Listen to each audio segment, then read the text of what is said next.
Akintoye àti Igboho wọ́n ti jáde wọ́n ti sọ̀rọ̀ báyìí ṣó ti yé yín kí n tó fi ìmí ìle fún wa ẹ jẹ́ ká kọ́kọ́ lọ gbọ́ ìtí wọ́n sọ náà ṣẹ́rí bàbá wa padà dé aláìsí kùtẹ́ máa gbọ́ lẹ́nu tèmi ó ti yá. The leading activists of the Yoruba nation, Chief Sunday Adeyemo, popularly known as Sunday Igboho, and Professor Banji Akintoye, have distanced themselves from the invasion of the Oyo State Government Secretariat by agitators on Saturday. It took the intervention of the policemen from the state command and army personnel from Division 2 who dispersed the agitators and brought normalcy to the area. The incident brought panic in the area as businesses and houses put their doors on lock and key, while motorists scampered for safety, plunging the roads in the axis into traffic. Reacting to the incident, Igboho, speaking through his media aide, Olayemi Koiki, in a Facebook Live, said he was not aware and not part of it. I know nothing about it, and I don't know those behind it. If we want to organize a rally or any Yoruba Nation activity, we usually make an announcement beforehand. He made this known. Any person that said he is agitating for Yoruba Nation and is going to attack government facilities, that person or group is on his own. I don't know anything about it, he added. Speaking in a similar vein, Professor Akintoye, the former leader of Ilana Omodua, alleged that another separatist leader, Abiola Onitiri, was behind the incident in Oyo State. Akintoye said, I've spoken to Sunday Igboho. Some people sent them to make sure that they disrupt the Yoruba self-determination struggle. I was informed a few minutes ago that some people who said they are followers of Onitiri have come to take the government house of Yoruba land and that they have arrived in Ibadan. We in this struggle don't act in that manner.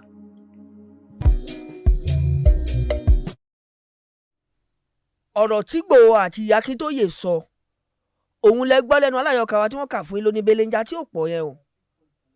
Now nínú ọ̀rọ̀ tí wọ́n sọ lẹ máa fi mọ̀ wípé nígbà tọ́rọ̀ ìṣẹ̀lẹ̀ mo pèdè kan fún wa pé ẹ má jẹ́ ká ṣáájú ẹlẹ́ẹ̀dẹ́pẹ̀ẹ́dẹ́ o because àti àkọ́kọ́ àwọn tí wọ́n wá ṣèkọlù Ọlọ́run ti gbógo fún àwọn tí wọ́n jẹ́ agbófinró wa mélòó ni wọ́n ní not less than 3 mẹ́ta nínú wọn ló dàbẹ̀ ni pé gẹ́gẹ́ bí ìwé ìròyìn ṣe fúnjọ́ léde pé àyàn wọn náà mẹ́yìn lélẹ̀ tí ọwọ́ dẹ̀ bá bí 9 nínú wọn tàbí gbọ́ yí pé àwọn kan náà nínú wọn wọ́n ní wọ́n fẹsẹ̀ fẹ́ àmọ́ gbogbo ẹ̀ ẹgbẹ̀rún sàmú ni tí ò lè sá mọ́ Ọlọ́run ọba lọ́wọ́.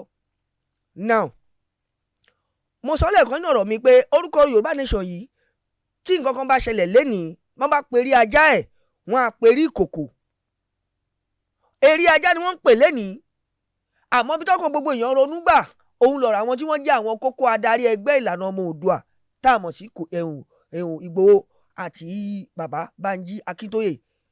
Àwọn méjèèjì ni wọ́n wá jáde yìí tí wọ́n ní àwọn ò lọ́wọ́ àwọn ò lára àwọn ò lẹ́sẹ̀ àwọn ò tiẹ̀ mọ bí tó ti wá wípé báwọn bá fẹ́ ṣe nǹkan òótọ́ dẹ̀ ní kókó nìṣàn bí àbá ní parọ́. ẹ gbọ́ bí àbá ní parọ́ pé kí a fi ọ̀rọ̀ ká fi ṣàkàwé ọ̀rọ̀ téèyàn bá sọ.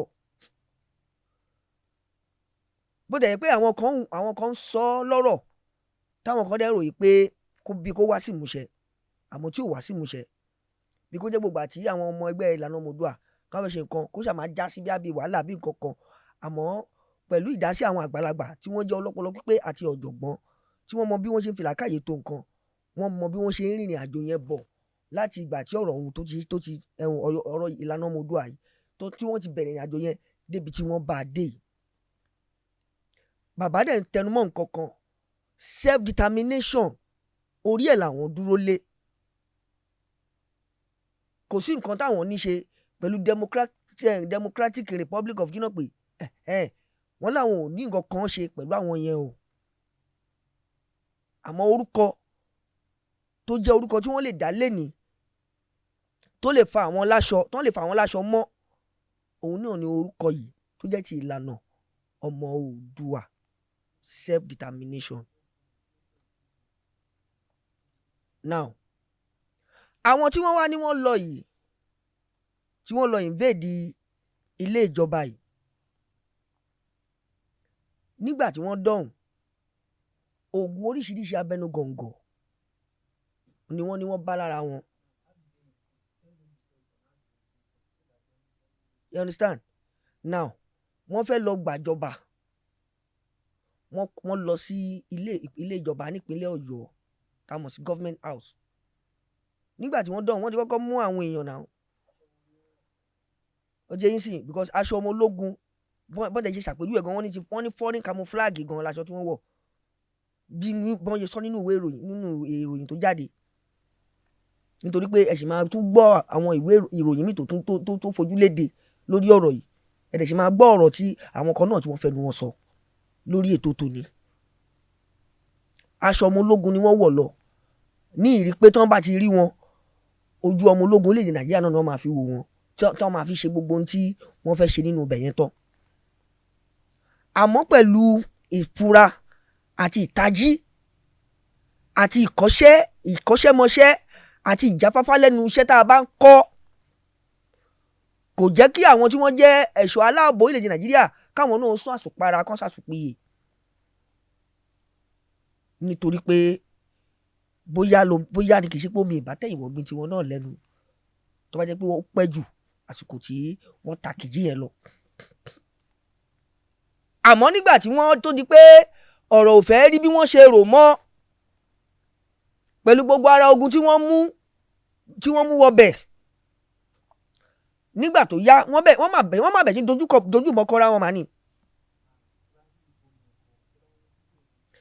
Bí mo bá jẹ́ kí mo ní àǹfààní àti ṣàfihàn fọ́nrán yìí fún yín à ń torí ó ṣeé ṣe kí màá máa ṣe fún yín díẹ̀díẹ̀ màá máa kíbọ̀ àmà yọ kẹ́yìn náà lè máa fojú ara yín rí bó jẹ́ láàrin 1 minute kí máa kíbọ̀ kí máa yọ fún yín kẹ́ ẹ wò wọ́n shoot aside ni ẹ gbọ́ kí wọ́n máa yìnbọn fún yàn lólógeere kì í ṣe pé wọ́n kọ ẹnìbọn sókè wọn kọ́ sílẹ̀ lẹ̀ wọ́n ń wòye ọ̀rọ̀ kan wọ́n dẹ̀ yìnbọn lẹ́yìn tó ń túmọ̀ sí pé ìwà tí wọ́n wá láti wá parun ni. Àwa ò mọ̀rúṣẹ́ tí wọ́n fi rán wọn wá jẹ́ o, àmọ́ àfihàn tá a rí nínú ìṣẹ̀lẹ̀ tó ṣẹlẹ̀ ńbẹ̀ ó jẹ́ ká mọ̀ pé ọwọ́ tí wọ́n gbé wá kì í ṣọwọ́ ẹ̀rọ. Ṣé wá rí àwọn ológun àwọn ẹ̀ṣọ́ tó wà ńbẹ̀ wọ́n wá àwọn ẹ̀ṣọ́ ológun kúnra wọn. Ṣé àmọ̀ pé bá ti ṣẹlẹ̀ báyìí wọ́n máa regroup wọ́n á reinforce wọ́n á kọ́ for more reinforcement pé káwọn tí wọn ò sí níbi tán wà yẹn kán lè jẹ́ kán mọ̀ ohun tó ń ṣẹlẹ̀ ní government house pé ilé ìjọba ń gbóná lọ́wọ́lọ́wọ́ báyìí o ẹ dira kẹ́ máa bọ̀ wá bá wa kẹ́ wá pẹ̀lú wa àwọn tó wà yìí ká lè jọ fọwọ́ ṣìkún òfin mú wọn. A máa dúpẹ́ wípé àbálọ àbábọ̀ ẹ̀ náà èèyàn 9 ń la gbọ́ wípé ọwọ́ ṣìkún òfin tẹ̀ léyìí tí a gbọ́ wípé 3 nínú àtẹ̀jáde tó fojú hàn nínú ìwé ìròyìn pé 3 nínú wọn náà ó mẹ́yìn lélẹ̀ ta dẹ̀gbọ́ pé àwọn kan náà wọ́n fẹsẹ̀ fẹ́. Màá ṣe fọ́nrán kan fún yín bó tilẹ̀ jẹ́ pé mo sì ní ọ̀rọ̀ láti fi kún àmọ́ ẹ jẹ́ kí nǹkan kan yé wa. Ṣé ọ̀pọ̀lọpọ̀ nǹkan la máa ń ṣe àṣìṣe nípa ẹ̀ eléyìí kì í ṣe àmọ̀ràn but kéèyàn gbójú lóògùn kó bìlì pé oògùn lọ́wọ́ fẹ́ fi achieve aims wọ́n gbàgbé pé ìjọba máa ń mú yàn mọ́ oògùn ni.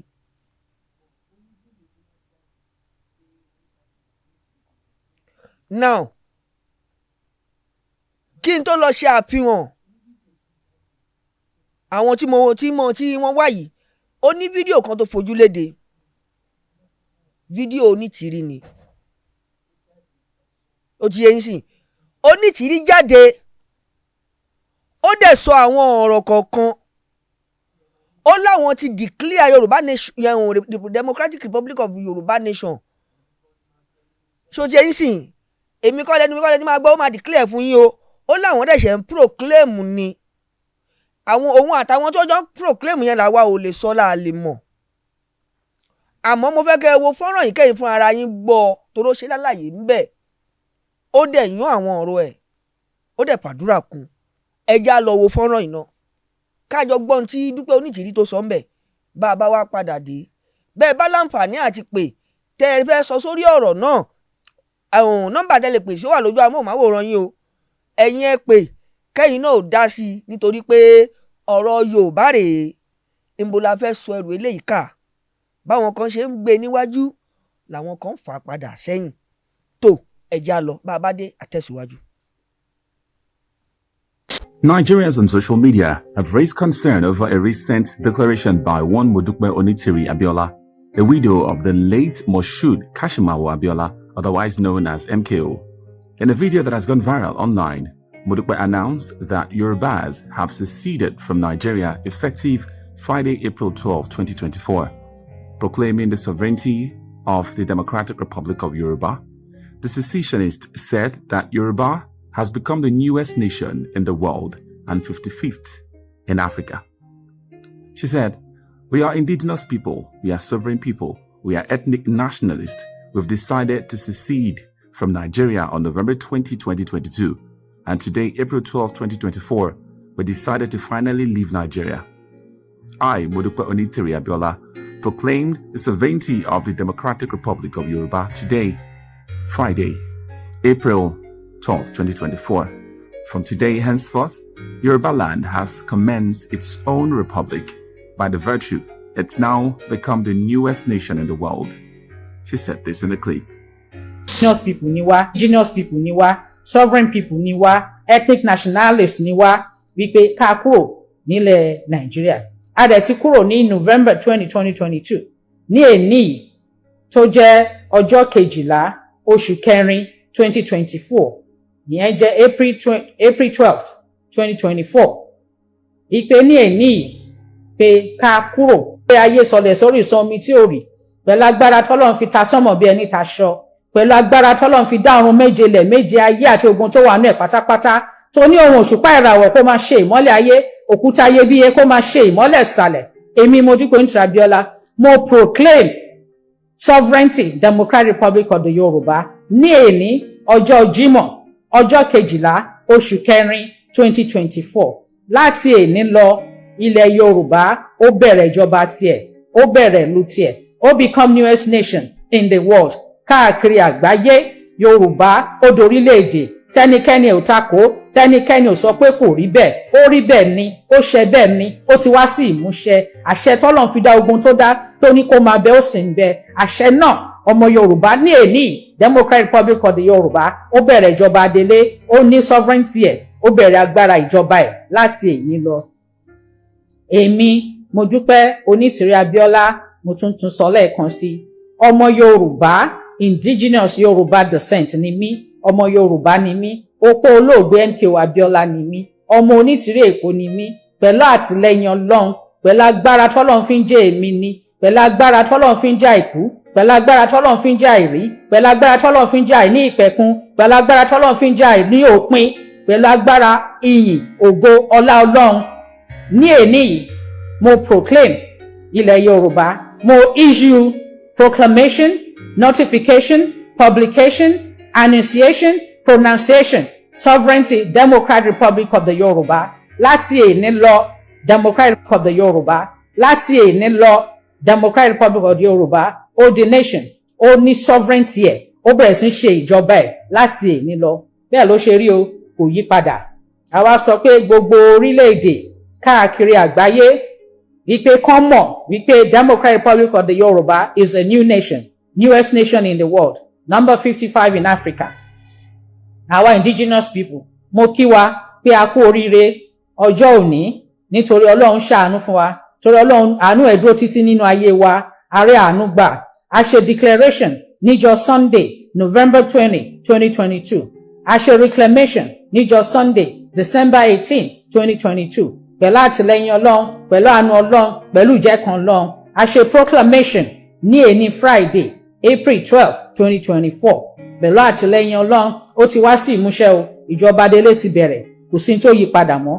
Ọmọ Yorùbá ò bójú wẹ̀yìn mọ́, wájú ni, òkè là ń lọ lórí ilẹ̀ alààyè yìí pẹ̀lú àtìlẹ́yìn Ọlọ́run. A ti ní sovereignty wa, a ti bẹ̀rẹ̀ ìjọba wa, Ọlọ́run ti ṣàánú fún wa, àti rí àánú gbà. mo congratulate gbogbo ọmọ Yorùbá o, gbogbo indigenous Yorùbá people pátápátá IYP ti Democratic Republic of the Yorùbá. Mo kí wa a kú oríire, Ọlọ́run ṣàánú fún wa, ààrẹ àánú gbà. Ká máa ran Ọlọ́run nígbà gbogbo, ká máa fọpẹ́, ká máa fìyìn fọ́lọ́run. Gbogbo ìgbà tá bá ti rí àwọn nǹkan tó dáa tọ́lọ́run ṣe fún wa, ẹ jẹ́ ká máa yin Ọlọ́run, ká máa fọpẹ́ fún Ọlọ́run ní gbogbo ìgbà. Ṣẹ́ra ọmọ Yorùbá IYP, àǹfààní tó pọ̀ gan-an a máa bẹ̀rẹ̀ sí rí ní kíákíá, oríṣiríṣi oore nǹkan tó dáa. Lákọ̀ọ́kọ́, àwọn nǹkan kan wà tó yẹ pé tí àwọn ọmọ IYP tán bá gbé wọ ilẹ̀ Yorùbá, duty free ni o, gbogbo ẹ̀ la ṣì máa ṣàlàyé. Gbogbo bá ọmọ Yorùbá ṣe máa rí owó láti fi ṣe business, láti fi ṣoko, gbogbo ẹ̀ la ṣì máa ṣàlàyé. Gbóore tó pọ̀ ó ń bọ̀ fáwọn ọmọ Yorùbá, torí a ti ní control over resources wa, a ti ní control over destiny wa. Yàrá àtìlẹ́yìn Ọlọ́run, a pé gbogbo ìlú lágbàáyé kí wọ́n mọ̀ wípé Yorùbá ó ti di Democratic Republic of the Yorùbá, the newest nation in the world, àti dorílẹ̀-èdè o. So long live IYP, long live DIY, Democratic Republic of the Yorùbá. Ọlọ́run kó bless, Ọlọ́run kó ṣàánú orílẹ̀-èdè Yorùbá tiwantiwa. Tó Dúpẹ́ Onítìrí, aya olóògbé Moshood Kashimawo Abíọ́lá, ẹni tí ó gbégbàbò ní ọdún 1993 nínú ìbò June 12, aya wọn ló sọ̀rọ̀ tán tẹ́ gbọ́ ẹ̀. Nancy, fọ́nrán tí mo fẹ́ ṣe àfihàn ẹ̀ fún yín yìí, òun ni fọ́nrán tó ní í ṣe pẹ̀lú bí wọ́n ṣe mú àwọn tí wọ́n lọ ṣèkọlù sí ilé ìjọba, bí wọ́n ṣe ń yìnbọn fúnra wọn. Àmọ́ pẹ̀lú ẹ̀ náà ẹ máa gbọ́ àyọkà o lẹ́nu aláyọkà wa, nítorí pé a kó papọ̀ ní àdàlú la fi ṣe. Bá a bá wà lọ tá a bá dé àtẹ̀síwájú, ó ti yá. Republic of the Yorùbá, Ọlọ́run kó bless, Ọlọ́run kó ṣàánú orílẹ̀-èdè Yorùbá tiwantiwa. Though recorded on Friday, the video emerged after some Yoruba Nation agitators invaded the Oyo State Government Secretariat in the Agodi area of the state on Saturday, April 13, 2024. Dressed in foreign military camouflage and other paraphernalia, the arm-bearing invaders attempted to break into the Oyo governor's office and the State House of Assembly complex. However, they were subdued by a combined effort of policemen on duty at the governor's office, soldiers, operatives of the Southwest Security Network, codenamed Amotekun, and other security reinforcement. The Nigerian Army later announced that 9 of the intruders were arrested, while 1 semi-automatic pump-action rifle and ammunition were recovered from them. Meanwhile, a report later emerged that the irredentists were members of the Ominira Yoruba, a secessionist group led by Modupe. This was confirmed by Professor Banji Akintoye, leader of the Yoruba Nation Self-Determination Group, and Sunday Adeyemo, popularly known as Sunday Igboho, in a statement on Sunday. Ọ̀rọ̀ lẹ́gbọ́n yẹn o, níbi tí bàbá aláyọ̀ká wa ti ń ṣe lálàyé fún wa ọ̀rọ̀ tó tẹnu bàbá wa Banji Akintoye jáde. Àfihàn tí mo fẹ́ ṣe fún yín sìn àti àyọkà lábẹ́lẹ̀, òun níbi tí bàbá wa Banji Akintoye tí wọ́n wá jáde lẹ́yìn gbogbo ìṣẹ̀lẹ̀ yìí ni o, lẹ́yìn tí ọ̀rọ̀ tí Dúpẹ́ Onítìrí àti gbogbo ẹ̀ tí wọ́n wá ṣe àlàyé gbogbo ohun tí àpapọ̀ ìṣẹ̀lẹ̀ yìí tó dálé lórí àti tí wọ́n fẹ́ kó ṣẹlẹ̀. Ẹ já lọ gbọ́ wọn ná, bá a bá wá padà dé o, à tẹ̀síwájú o lórí ètò tòní, ó ti yá. The Yoruba Nation Self-Determination Organization has denied any involvement in the invasion of the Oyo State Government Secretariat in Ibadan on Saturday. A statement by the group's leader, Emeritus Professor Adebanji Akintoye, GCYL, said that the Democratic Republic of the Yoruba, a group under Mrs. Dupe Onitiri Abiola, which claimed responsibility for the attack, has no connection with the Yoruba Nation organization in any way. Akintoye urged the Nigerian government and Oyo State government to declare Mrs. Onitiri Abiola wanted, adding that, if not for any charges, she should explain the motive behind the invasion. The statement partly read, at about the time of the morning on Saturday, 13th of April 2024, it was the Muslim weekend holiday. we received a report that a group of armed men had stormed the Oyo State Government Secretariat, Agodi Ibadan, Oyo State. Upon the receipt of the report, the Nigerian security troops immediately mobilized to the scene and cordoned off the Secretariat. We later understood who these armed men were after Nigerian security engaged them. They were observed to be Dupe Onitiri Abiola, the widow of the late MKO Abiola agitator group in military camouflage, and Red Berets, who invaded the Secretariat in buses and bikes. The invaders spelled out their name to be Democratic Republic of the Yoruba, a group under Mrs. Dupe Onitiri Abiola. It added, "We would like to make a clear expression here that Yoruba Nation movement has nothing to do with Mrs. Dupe Onitiri Abiola and group." Given the distinct differences between the two groups, Akintoye stated, "Their organization, Onitiri Abiola, is different from our movement. We are Yoruba Nation Self-Determination Movement, YSDM. Our Yoruba Nation is registered by the Unrepresented Nations and People's Organization, UNPO, under Professor Banji Akintoye. The organization is Democratic Republic of the Yoruba, DRY, under Mrs. Dupe Onitiri Abiola. The administrative management are different.